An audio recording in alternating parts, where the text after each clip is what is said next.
Hi, I'm Catherine, author of Loving Life in the Middle, How to Care for Yourself Whilst Caring for All the Family. And today I want to explore why it's really important to look after your self-care, particularly when you're living a busy life, when you're caring for family, perhaps in more than one generation, you're working, and you're not taking as much time for yourself as perhaps you should. And it's really common to think of it as a luxury rather than something that's essential. So I just want to explore today, go into a little bit more detail about why it is essential to care for yourself and think about your own self-care, as well as everything that you do for the whole family. So important factors of why we should think about looking after ourselves and investing time in doing things that we need to do. Remember, in my last video, we explored what self-care was. And in simple terms, it's the things that you need to do for yourself to help you to feel like you again. And just to understand a little bit more deeply as to why it's really important to invest in your own self-care, I'd like you to think about a pool of water, perhaps a pond or a small lake, and what happens when you throw a stone into the middle of that pond. And what you end up with is the ripple effect. So it might be nice and calm, nice and smooth, and you throw a stone into the middle of the water. And what happens is you start off with small circles, just a tiny little circle in the middle, and gradually you get multiple circles forming and they extend out. Think about yourself in the middle of your life, and you are like that stone that's just dropped into that pool of water, and you send out ripples to everybody that you come into contact with. Now, you will send out those ripples irrespective of how you feel. So if you're in a good place, if you're feeling good, if you're feeling quite calm and relaxed, if you're feeling quite tolerant, if you're feeling like you're coping really well, your reserves are well stocked, and you're feeling generally good about life in general, those ripples that you send out, they'll be really good, positive ripples. And you'll help everybody around you, because when you feel good, you help them to feel good too. Exactly the same goes for if you don't feel so good. If you're feeling tired, if you're feeling grumpy, if you're feeling stressed, if you're feeling anxious, if your mood is low, if you have very little patience and very little tolerance for what's going on around you, you will still send those ripples out. Unfortunately, they won't be quite such nice, pleasant ripples.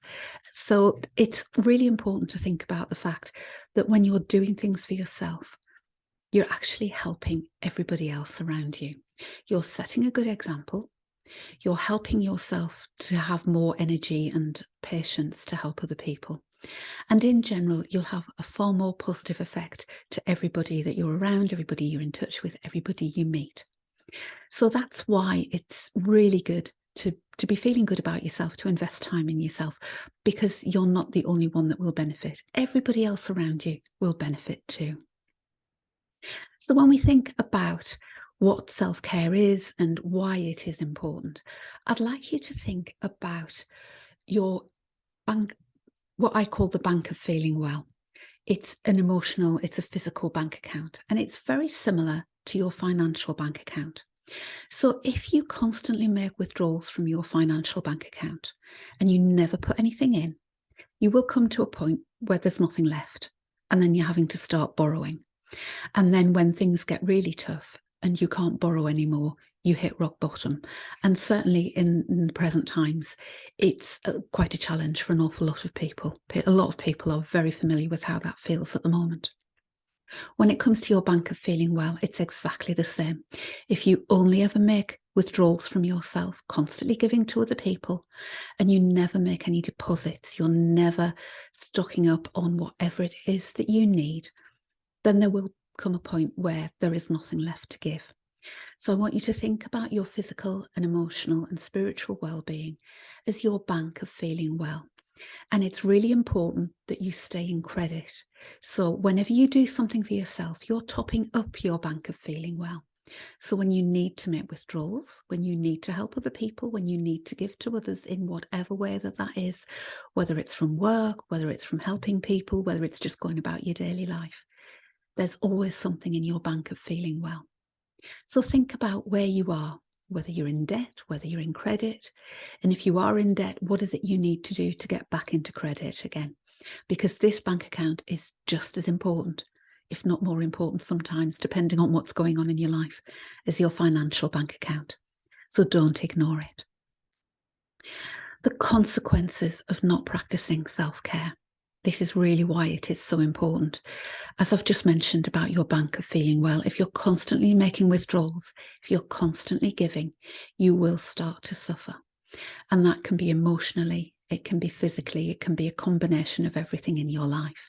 You get to the point where you hit rock bottom and you have got nothing left to give.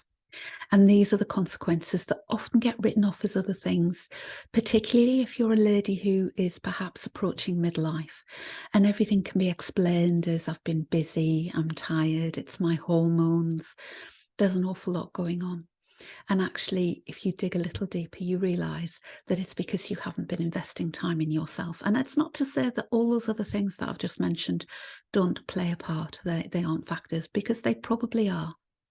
But that actually means it's even more important to take time for yourself, to invest in what you need to help you to keep going, to help you just to enjoy life on a daily basis and to be able to do everything that you want to do.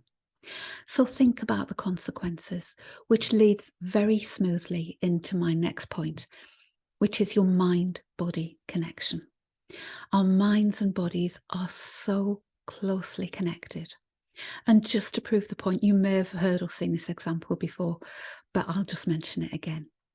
I'd like you to imagine, and I'm not going to do it, I know some people actually do this as a physical example, but I'd like you to imagine now that you've got a plate in front of you, and on that plate are lots of slices of lemon. And I'd like you to take one of those pieces of lemon, and remember this is all in your imagination, slice of lemon, and to pop it into your mouth. And just to see what happens. And chances are, even though it's all in your imagination, you are already salivating at the thought of it, because that's what happens when we put a slice of lemon in our mouth. And that shows how close the mind and the body are connected. Even in our imagination, when we do something, the body can produce a physical response. And it works exactly the same the other way around. If your body is suffering, it affects how we feel emotionally. It affects our tolerance. It affects how we manage to do things. So your mind and your body are so closely connected that if we don't care for ourselves, if we don't think about our own well-being, we can suffer in more than one way. It's not just physical struggles that we can have, it's actually emotional ones as well, if our bodies aren't being cared for in the way that we need to. So it might be if you haven't managed to eat well lately because you're constantly eating on the run, that you're starting to feel sluggish in your body and also feeling more sluggish in your mind as well. And if you just take a little bit of time, if you actually think about what you can perhaps cut out and save time with, so that you've got time to eat more home prepared meals, eat more fruit and vegetables, thinking about what you need to do.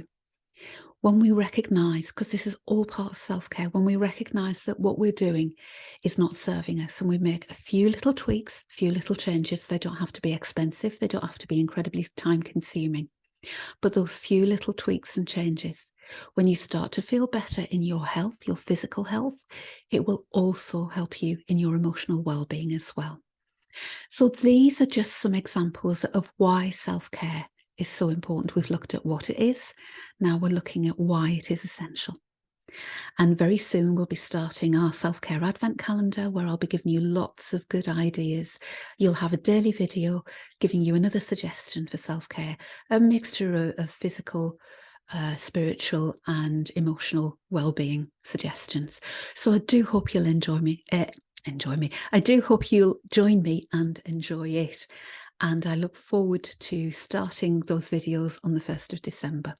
And if you've got any questions, please feel free to put them in the comments. If you've had any moments where you've realised that perhaps you haven't been doing your self-care as much as you could be doing, and you're realising exactly what you need to do for yourself and you want to share it, I'd love to hear about what you're actually planning to do for yourself as well. And I look forward to sharing more ideas with you soon. So take care for now. Bye-bye.